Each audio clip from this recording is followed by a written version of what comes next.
to do is we're going to make this like up close and personal instead of like a big old presentation. So let's see, Ralph King, you're with, who are you with? Okay. And James, you're with Drexelmeyer, I heard? I'm with Drexelmeyer now, yes. Okay, and Peter, you're with Atlanta, whoever, right? Yes. And Don, you're with Baldar. Okay, okay. My name's Jeff. I'm with a company called TransTech, which is a division of a major company called Wabtec, if that makes any sense. We make trains and brakes and all kinds of train systems and stuff like that. So just kind of get to know one another. So, okay? All right. So here we go. Of the companies you work with, how many have too much inventory? All right, all right. Like how many have way too much inventory? Okay, okay. We have some way too much inventory and other parts not enough.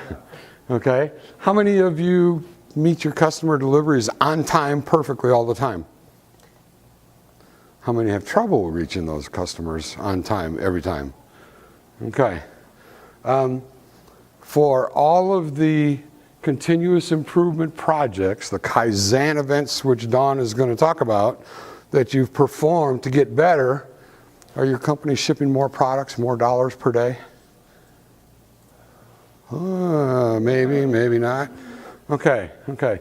We're going to try to introduce you to a concept called the theory of constraints, which was presented by a guy named Ellie Goldratt in 1984. He wrote a book called The Goal, which has now sold over 7 million copies.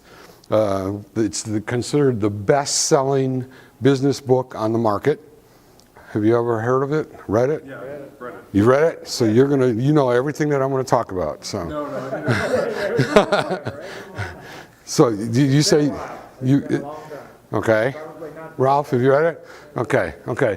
It's kind of neat in that this is the first business book that was ever written that was done in the form of a novel.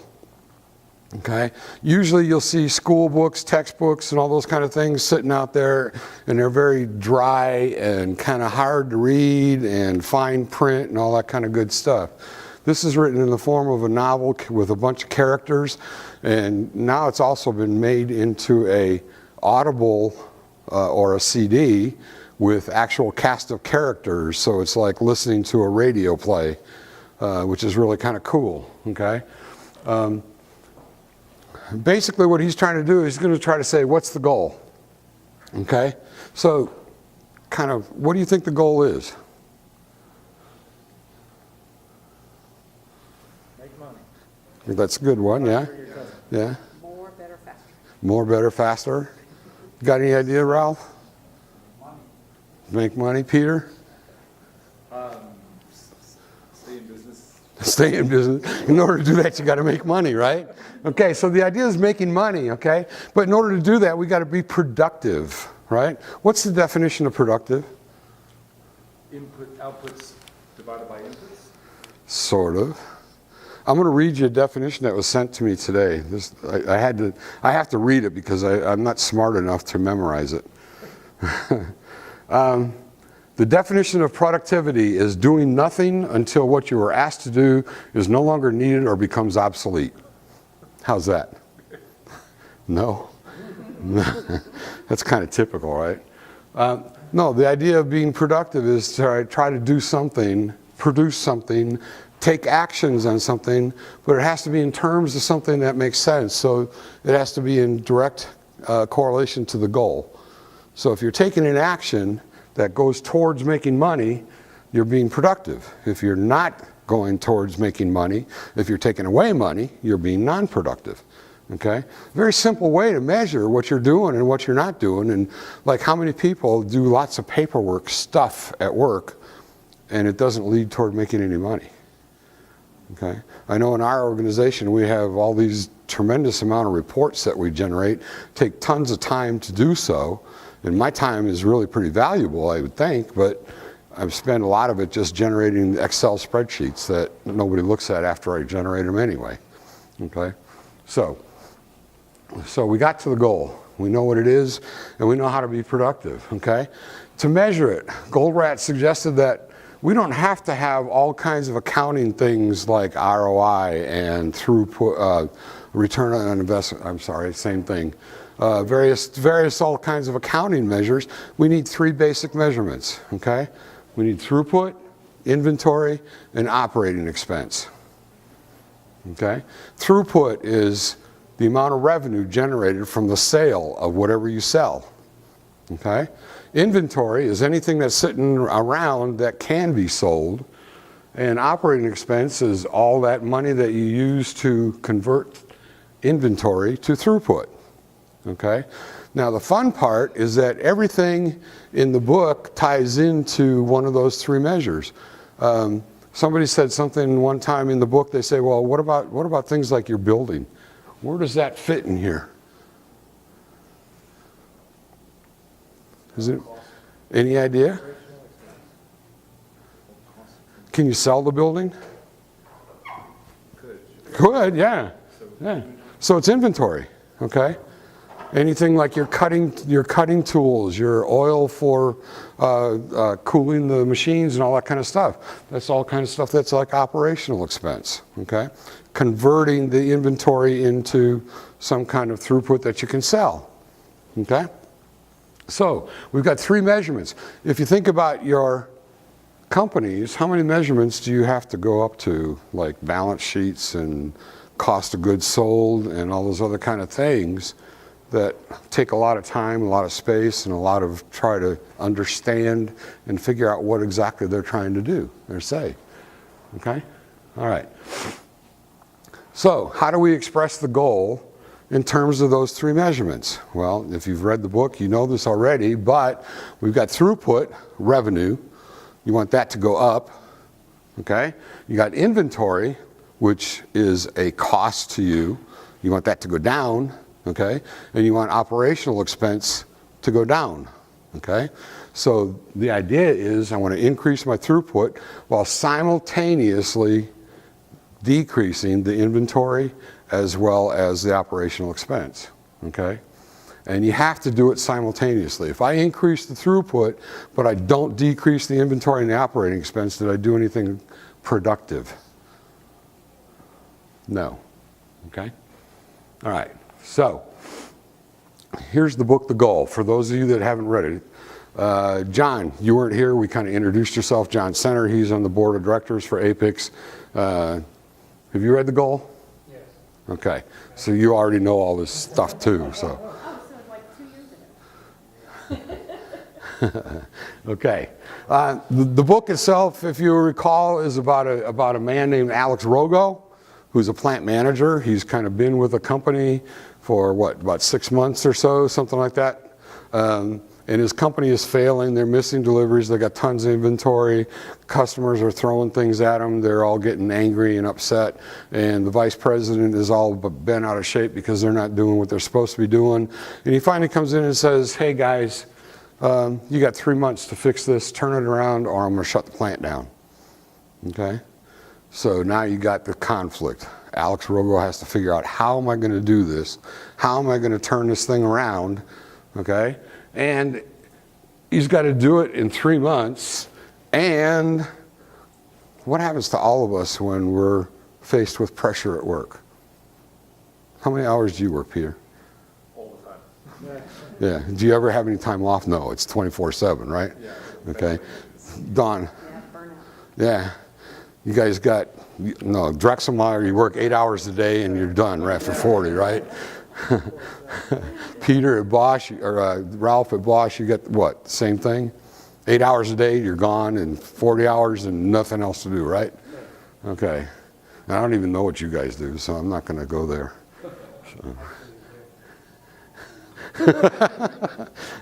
I know ours is turning into 24/7. I'll be sitting at home at night at 9 o'clock and I'll be getting emails and text messages that say, I need you to ship this tomorrow morning, or look this up and see what the price is and see if we can do it, or whatever. And I'm going like, can I ever go home and just be home? But, okay. Well, what happens when you have all those kind of life issues? What's your home life like? Doesn't exist. Yeah. You're there, but you're not there. Yeah, home. You know, is your wife real friendly to you? Or when you walk in at 9 o'clock at night and dinner was ready at 6:30, and you say, "Oops, sorry," what does she do? Kind of like throws it at you.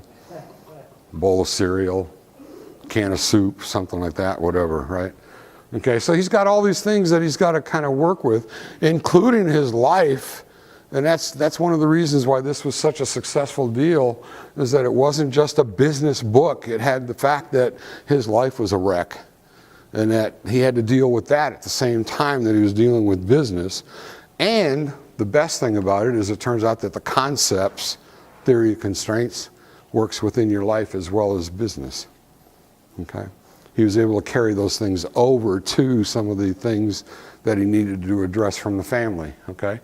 So, what's this thing all about? Okay? First of all, how many of you look at, like at Drexelmeyer, you're working there, are you focused on one little area? Yeah, engineering and maintenance. Maintenance primarily. Okay. How does that fit in with the entire goal of the company? If we don't keep the machines running, you know, they're going to shut it. They'll shut down B&W. Okay, okay. Ship short ship. John, what do you, I'm sorry, but I really don't know what you're doing over at how does your job fit into the overall picture of the company? Well, I mean, if we don't perform, then, our customers, which are the two plants overseas that produce the X3s, are not going to get their NAFTA parts to ship and build their vehicles. Okay. So we're like the connection between NAFTA suppliers and China and South Africa making the X3s. Okay. Ralph, do you fit into the entire company or just a small portion of Bosch? Well, technically a small portion, but if we don't make the money on the service side, then production certainly doesn't. Okay, good deal, good deal. One of the key things that you'll find in a lot of businesses today is that line leads, production managers, things like that are focused on their little divisions, their little tiny areas of concern. And they don't care what that company's or that area is doing, because I'm going to make mine the best there is, right? Okay. But one of the key areas of focus and constraints is that I got to focus on the entire company, from the very front end, taking of a customer order or creating some kind of demand, to the time that it's going to ship out the back door. Every little step that occurs within that whole process has got to be identified in order to look at what is going on and what is going to take in order to get better at what we're doing. Okay? It's based on two assumptions: that every organization has a set of processes working together to achieve a common goal of some kind. Okay? Which is kind of weird, because like in our area, we've got a line lead that works with the CNC machines and the assembly area, and his sole goal is to get stuff, continue to manufacture, make stuff. If I don't have any work, then obviously I got to make some more. Okay? And yet we've got people that are going like, how am I going to get rid of inventory? I got too much inventory. What am I going to do to get rid of it? Okay? So we got some conflicts going on. Okay? All right. Yeah. Every company has a single, every process has a single constraint. So couldn't there be multiple constraints? Ultimately, no. You got one key constraint somewhere in the organization that you need to focus on. And if you're working on anything other than that one key constraint, we're going to look at that in just a minute. Okay, but if you're working on anything other than that one key constraint, you're wasting your time. And that's every process. That's every. So the first bullet is you may have a group of processes, a bunch of processes. Each one of those processes is going to have that one thing that. Yeah. We'll kind of look at that in just a second. I got kind of an example, okay? All right, so how do we go about identifying this process and what we're going to do? Okay, first thing we're going to do is there's a thing called a bottleneck, okay? Something that prevents things from going faster, okay?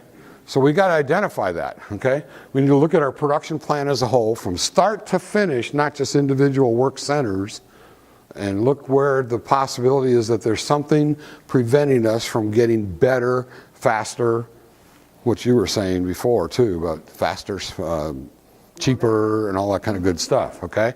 We got to find that place, okay? And we got to look at the cause of what's preventing that thing from doing anything better than what it's doing, okay? And then we got to start working through that and try to fix that whole situation. So, take a look at this. Here's a production flow, okay? Everything's flowing from left to right, okay? You can see that we got at Work Center A, they can do 200 an hour. Work Center B, they can do 180 an hour. Work Center C, 150. D is 170, and E is 190, okay? Where's the constraint? Should be very simple, right? Work Center C, okay? Pretty obvious, right? Okay, all right, so what happens, okay? If I'm letting these work centers work at the rate that they can, okay?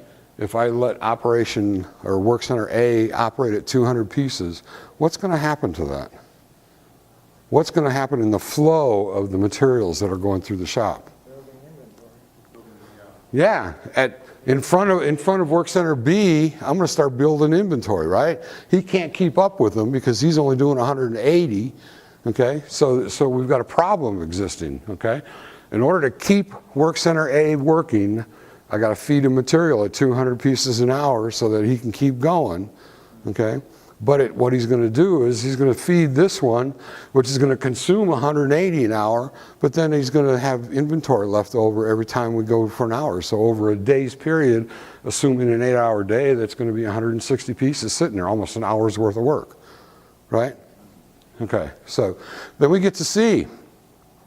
He's going to feed him 150 pieces an hour, plus the 30 that he makes, right? So they're going to build inventory here as well, right? Okay, all right, now what's going to happen to D? D's going to starve. He's going to keep running out of work, right? Because he can work at 170 an hour, but he's only going to get 150. That's the best they can do, right? And then E goes again even further yet. He's only going to get 150, not 170. Okay, so he's going to build 40 pieces an hour of slack time. Right? Okay, so the idea at step one is to identify the constraint. We've identified that. It's Work Center C, okay? All right. Step two says we need to exploit it, okay? They have a great example in the book, which you've all read, except for Ralph, about a scout troop going on a hike, okay? And there's a guy named Herbie, which becomes a actual name now. You walk into places and you say, where's your Herbie? Herbie is the constraint, okay? Herbie happens to be a kid built like me, too heavy, not enough breath to walk through the couple miles or anything like that without wheezing, okay? Stuff like that, okay?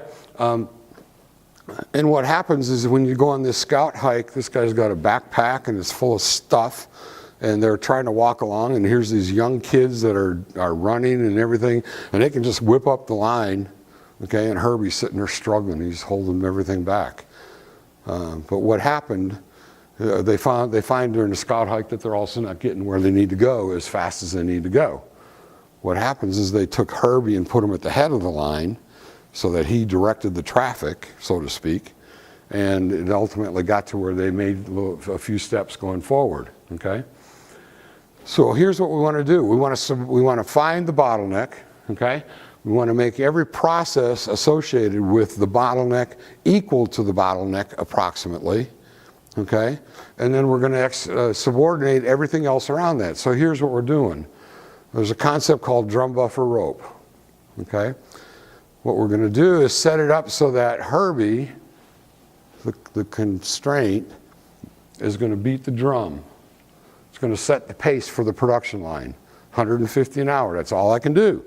I can't do any more than that because Herbie's limited, okay? So I'm going to have Herbie set the pace. I'm going to keep a little bit of inventory, a buffer, because what's the last thing you ever want to do for a constraint? You don't want to ever shut it down. You never shut it down. It's got to have inventory so that it can always keep working, okay? So I'm going to have a buffer in there just to make sure that, just a little buffer, not a big one, but just a buffer of some kind to make sure, excuse me, that nothing's ever going to shut that down, okay? And then what happens is I'm going to create this rope concept that says when I take something out of the buffer to work on it, that's going to key my signal to raw materials to issue something to the front end of the production line, okay? So now what I've got is a signal system. Okay, how many, do you all use MRP? Yeah? Does it work? No, no. MRP is a great system, but it's becoming obsolete. MRP is great for planning purposes to try and plan what you need to be doing, but the key to making production go well this way is to have some kind of an execution system, some signal system that tells me what to make, when to make, and leave me flexible enough so that I can put in what I need to at the time. Okay? So if you use the drum buffer rope approach, I've got a drum that sets the pace, I've got a buffer that's going to keep the key work center working so that it doesn't ever shut down, and I got a rope or a signal of some kind that's going to tell me when is it time to put work into play. Okay? So, what does that mean to the first work center? A. If I'm only releasing work at 150 an hour, what's going to happen to A?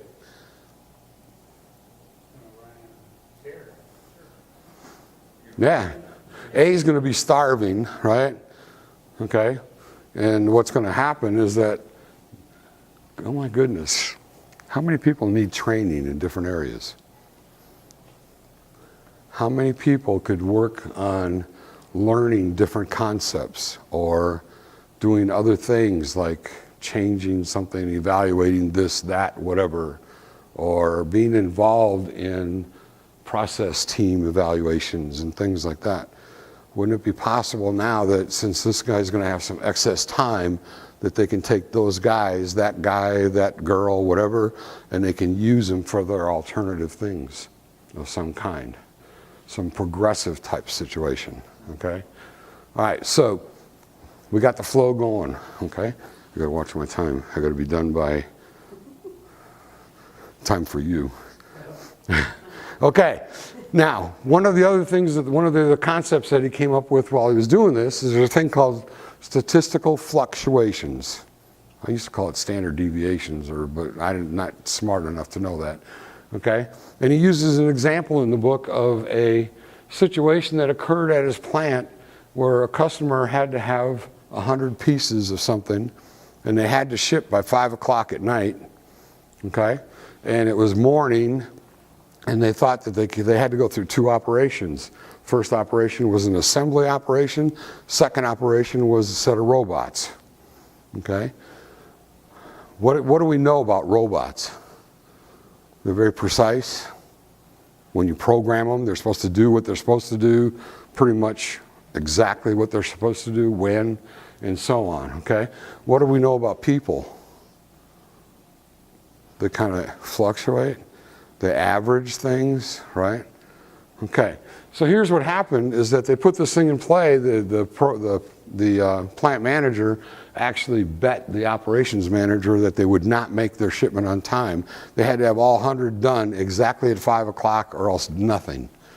Okay? So here's what happened. The first hour, the assembly department did 19. They didn't do 25 like they were supposed to. Ooh, bad, right? Okay. The first hour, the robots didn't do anything because they didn't have any parts yet. The second hour, okay, they moved the 19 to the robots, so the robots could do how many? 19. They couldn't do 25 because they didn't have them. Okay? The second hour, the assembly group did 23. Oop, they're getting better. They're getting better. Okay? The third hour, they moved the 23 to the robots. Okay? And the robots did, I got a bad number up there. It should be 23. Okay? My fingers were typing pretty funny last night. So, but anyway, the third hour, the robots did 23, and the third hour, the assembly area did 27. Whoa, that's better than 25, right? Okay. So now they're getting pretty good, okay? The 4th hour, the robots did 25 because that's all they could do, right? They couldn't do 27. They couldn't do any more than that. They can only do 25 an hour, okay? So they couldn't do the excess when they moved 27 over there. And then the assembly department did 31. Well, the assembly department in their 4-hour shift, did they make 100? Yeah. Okay. If you look at the total average, the average is what? 25. So they did what they were supposed to do theoretically. Okay. But what happened with the shipment? Did it go? They only had 92 pieces ready to go. Right? My error plus, okay. That's not good, is it? Obviously they couldn't meet the customer order, right? But that's what happens with statistical fluctuations. So why do I bring that up? When we're scheduling the departments, when we're looking at our flow, right here, okay, we're trying to set things. Have any of you ever heard of anything about a, what's the term? My mind's going totally blank. A standard production flow, trying to do a level load on a production line, okay? So that you're going to set everything so, well, let's make everything so it can do 150, okay? But what happens when that fluctuation occurs, okay? What do you do when something happens where a machine shuts down or you break a tool or something like that for a second? You know, you interrupt that flow of some kind. So you kind of have to do something where you plan your production line a little bit less than what you want it to do. Okay? Okay. So now, what do we want to do next? Okay? The third step in this, or step 4 in this whole thing, we want to elevate the bottleneck. If the bottleneck is 150, okay, somehow or another, I want to make that go faster. Okay? Now, here's where the Kaizen events come into play. Okay? Continuous improvement come into play. Whatever you want to say.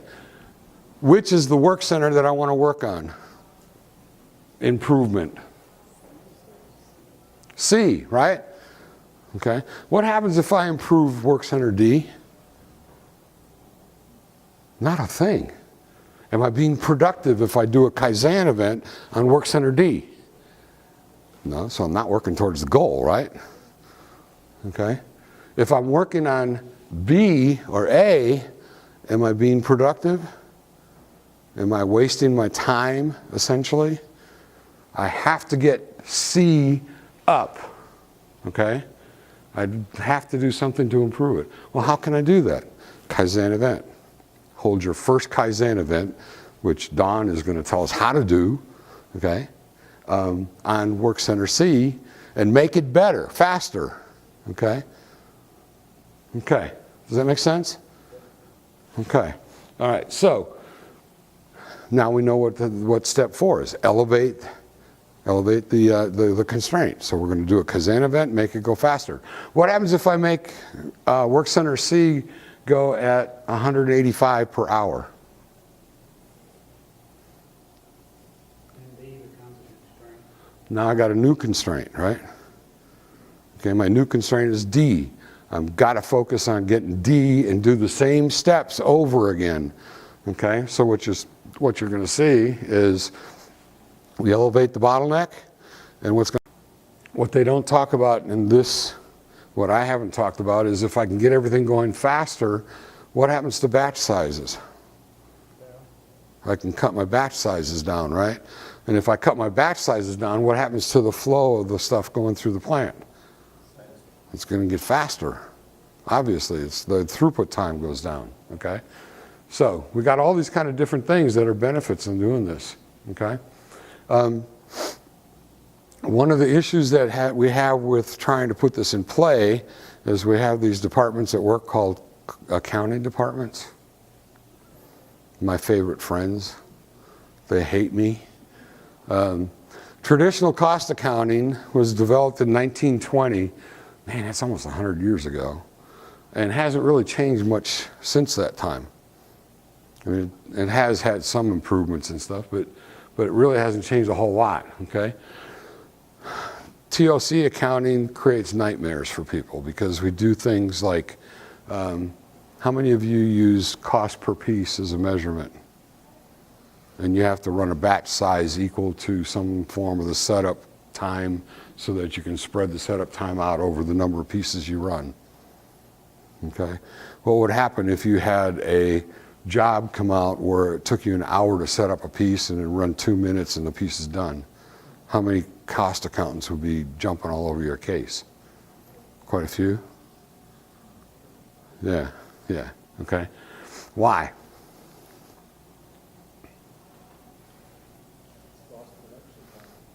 Lost production time? Did it cost you more money to make that part? Did it? In their view, yeah, you were allocated. Does it cost more money? If I run a batch size of 100 and it takes me an hour to set it up, and I run a batch size of 1 and it still takes me an hour to set up, did the batch size of 100 make it cheaper than the 1? Same cost, but just like it's how you allocate it. Exactly. The key to this element of accounting is trying to get accountants to understand that the real money you pay out is what you put in a paycheck, or when you pay the light company or the air conditioning people or whoever else that's out there, okay? But it's not in cost per piece, because if I have work centers, like if I take that work center A that can do 200 pieces and I cut the batch size down and make them so it takes longer to do something, they're still getting paid, but I'm still getting the flow of 150 through, okay? So I didn't change my actual cash outlays in any way, shape, or form, okay? But I did slow them down, and it looks on paper like my cost per piece increased, right? Okay? That's a problem. Trying to convert cost accountants to thinking along those lines is really an issue, okay? Because they've been trained that, oh gosh, no, you can't do that, okay? We just went through a thing with our system, our computer system. The ERP system we have does something where it creates a unit cost. And we don't do standard costing, but it bases off of jobs and expected jobs. And so your unit cost is based off of what you expect the batch size to be, and so on and so forth. Okay, we kept telling them that we had to change our lot size in order to use the tools better. All the lot sizes had to be changed to 1 so that we'd get a realistic look at what do we need to be ordering and using and stuff like that. Okay, well, that just took the cost going forward and our unit cost and just blew it right out of the water. Okay, our vice president of the company was not a very happy guy at all. He didn't like that one single bit, because now he has to go to his boss and say, hey, our costs went up. Yeah, right, okay. All right, so does that make any sense? Okay, so.